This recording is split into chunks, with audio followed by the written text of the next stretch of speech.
Welcome to our YouTube channel.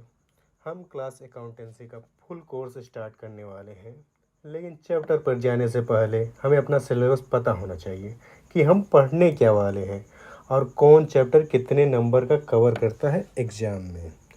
तो चलिए start करते हैं। हमारा जो सिलेबस है अकाउंटेंसी का, पहले देख लेते हैं कि हमारा सिलेबस क्या है। ठीक है, एग्ज़ाम में जो हमारा अकाउंटिंग का सिलेबस है, ठीक है, ये कितने नंबर का होता है हमारा एग्ज़ाम का पेपर?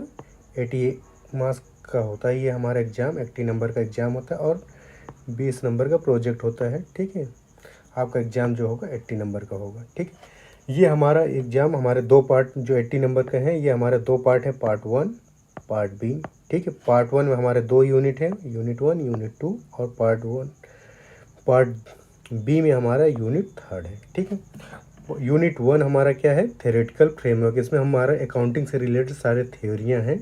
ये हमारे एग्जाम में 12 नंबर का कवर करता है। ठीक है, ये 12 नंबर का हमारा थ्योरी वाला पोर्शन कवर करता है। ठीक है, अगला हमारा यूनिट है अकाउंटिंग प्रोसेस। ये हमारा अकाउंटिंग प्रोसेस पे है सारा, और ये हमारे एग्जाम में 44 मार्क्स का कवर करता है। ठीक है, हमारा सेकेंड पार्ट है फाइनेंशियल अकाउंटिंग। ठीक है, इसमें हमारा यूनिट 3 है financial statement of sole proprietorship. ठीक है, सोल प्रोप्राइटरशिप के लिए एक फाइनेंशियल स्टेटमेंट यहाँ तैयार करनी होती है, जो कि हमारे एग्जाम में 24 मार्क का कवर करता है। ठीक है, अब थोड़ा आगे चलते हैं कि हर यूनिट में हमारा टॉपिक क्या क्या पढ़ना है, उसको देख लेते हैं। ठीक है, हमारा पहला पार्ट था फाइनेंशियल अकाउंटिंग पार्ट 1 जो है, उसमें पहला यूनिट है थ्योरेटिकल फ्रेमवर्क। ठीक है, इसमें हमको थ्योरी पढ़नी है। ऐसे हमको थ्योरी क्या पढ़नी है? अकाउंटिंग होता क्या है, उसका कॉन्सेप्ट देखेंगे। ठीक है, कॉन्सेप्ट मीनिंग और होता क्या है पूरा डिटेल में देखेंगे कि अकाउंटिंग होता क्या है। उसके ऑब्जेक्टिव देख लेंगे, एडवांटेज देख लेंगे। ठीक है, लिमिटेशन भी देखेंगे। ठीक, और अगला हमारा क्या है? Basic accounting term. ठीक है, जो हम अकाउंटिंग में टर्म यूज करने वाले हैं पूरे चैप्टर में, आगे कभी भी यूज करेंगे, उस टर्म को हम यहाँ देखेंगे। ठीक है, ये चैप्टर एक तरीके से बहुत इम्पॉर्टेंट है। ठीक है, हमको टर्म को पता होना चाहिए कि हमारा ये टर्म की मीनिंग क्या होती है, इसको जैसे किसी चीज़ को क्या करा जाता है, जैसे एंटिटी है, एंटिटी क्या होती है। ठीक है, बिजनेस ट्रांजैक्शन क्या होता है, कैपिटल क्या होती है। इस तरीके से हमारे बहुत सारे टर्म्स हैं जो कि हमको पते होने चाहिए। ठीक है, ताकि आगे चल के वो हमारा जब यूज किया जाए तो हमको वो चीज़ समझ में आनी चाहिए कि वो कहना क्या चाह रहा है। ठीक, फिर आगे चलते हैं। फिर हमारा क्या है? Theory based on accounting, theory base of accounting. ठीक है, इसमें हम क्या पढ़ेंगे? फंडामेंटल अकाउंटिंग एजम्पशन पढ़ेंगे। ठीक है, बेसिक अकाउंटिंग कॉन्सेप्ट पढ़ेंगे। ठीक, इसके बाद हमारा आ जाता है system of accounting, basis of accounting, cash basis, accrual basis. इसको भी देखेंगे कि कैश बेसिस क्या होता है, एक्रूअल बेसिस क्या होता है। ठीक है, फिर हमारा आ जाएगा अकाउंटिंग स्टैंडर्ड। अकाउंटिंग स्टैंडर्ड क्या होता है, इसको भी देखेंगे डिटेल में। ठीक, उसमें हमारा अकाउंटिंग स्टैंडर्ड है और इंड एस है। ठीक है, इंडियन अकाउंटिंग स्टैंडर्ड है, इसको देखेंगे। फिर लास्ट हमारा है good and service tax, GST. ठीक, जीएसटी तो आपने सुना ही होगा क्या है, उसके बारे में हम यहाँ थोड़ा सा देखेंगे। ठीक, फिर हमारा आ जाता है दूसरा यूनिट। ठीक है, अकाउंटिंग प्रोसेस। इसमें हम क्या देखेंगे? Recording of business transaction. हम बिजनेस ट्रांजैक्शन को रिकॉर्डिंग कैसे करेंगे। ठीक है, उसका बाद है हमारा उसी के अंदर वाउचिंग है, ट्रांजैक्शन है, रिकॉर्डिंग ऑफ ट्रांजैक्शन। ठीक है, ये सब उसी के अंदर है। ठीक, स्पेशल पर्पस बुक है। फिर कैश बुक हमको बनाना सीखना है।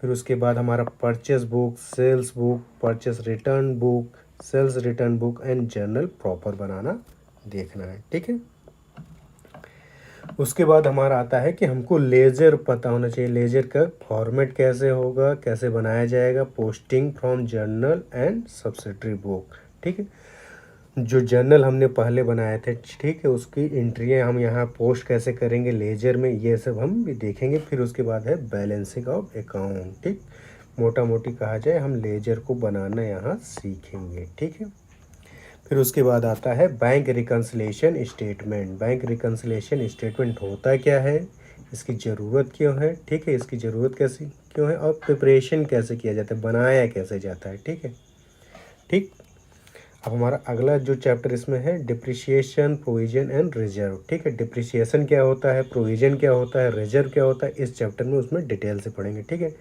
डिप्रिसिएशन, उसका मीनिंग, फीचर एंड नीड। ठीक है, फिर अदर टर्म जो रिलेटेड है इससे, ठीक है, डिप्लेशन है एंड एमोटाइजेशन है, इससे रिलेटेड, ये डिप्रिसिएशन से रिलेटेड ही है, इसको भी देखेंगे ये होता क्या है, ठीक। उसके बाद है मेथड ऑफ डिप्रिसिएशन, मेथड इसमें कौन कौन से होते हैं, ठीक है, इसके भी हम देखेंगे कौन कौन से हमारे मेथड हैं।